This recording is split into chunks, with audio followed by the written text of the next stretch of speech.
బండి సంజయ్ మాట్లాడుతూ సార్ ఇక్కడ మీ ముందు బండి సంజయ్ మాట్లాడుతూ మీ పైన కామెంట్ చేశారు, మీరు క్యాబ్ పెట్టుకున్నందుకు అవసరమైతే అట్లాంటి సిచ్యువేషన్ వస్తే తల నరుక్కుంటా కానీ నేను అట్లాంటి పరిస్థితిలో ఓటు అడిగేటువంటి సిచ్యువేషన్ ఉన్నాను. ఇది మొదటి క్వశ్చన్. రెండో క్వశ్చన్, మాజీ మంత్రి ముఖేష్ గౌడ్ విగ్రహం పెడతానన్నారు, దాని మీద ఒకటి క్లారిటీ. ఇప్పుడు నేను అనేది ఏంటంటే నరేంద్ర మోడీ గారే టోపీ పెట్టుకున్నారు, ఆ ఫోటోలు నేను పంపిస్తా.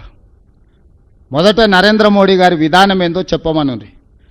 నేను హిందువును, నా మతాన్ని నేను ఆచరిస్తాను, నేను ఇతర మతాలను గౌరవిస్తాను, ముస్లిం అయినా సిక్ అయినా క్రిస్టియన్ అయినా నేను వాటిని గౌరవిస్తాను. నేను తెలంగాణ రాష్ట్ర ముఖ్యమంత్రిగా అన్ని మతాలను అన్ని కులాలను సమానంగా చూడడం నా బాధ్యత.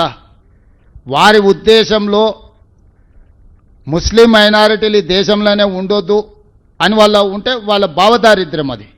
బండి సంజయ్ గారి ఆలోచనలోనే లోపం ఉన్నది. వాళ్ళ భారతీయ జనతా పార్టీ నాయకులు ఎంతమంది టోపీలు పెట్టుకున్నారో నేను అన్ని బండి సంజయ్ గారికి పంపిస్తా. మొదట దాని సంగతి తేల్చిన తర్వాత నా గురించి నేను తెలవకుండానో అవసరానికో టోపీ పెట్టుకోలే, చాలాసార్లు టోపీ పెట్టుకున్నా.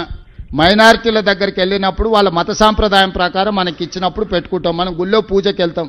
నేను మొన్న శంకర మఠానికి వెళ్ళినా, అక్కడ సాంప్రదాయం ఏంది, నువ్వు పైన ఏం వేసుకోకూడదు, లుంగి కట్టుకోవాలి అన్నారు. మొత్తం షర్టు అన్నీ తీసేసి లుంగి కట్టుకొని ఆ సాంప్రదాయాన్ని గౌరవించిన.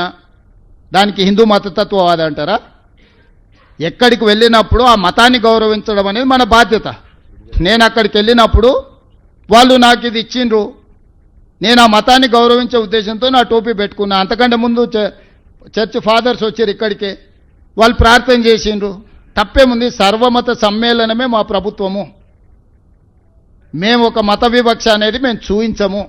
సీఎం గారు 2004 నుంచి 2014 వరకు పాలన చెప్పారు. నేను ఎవరో పేరు చెప్పా, రాజిరెడ్డి.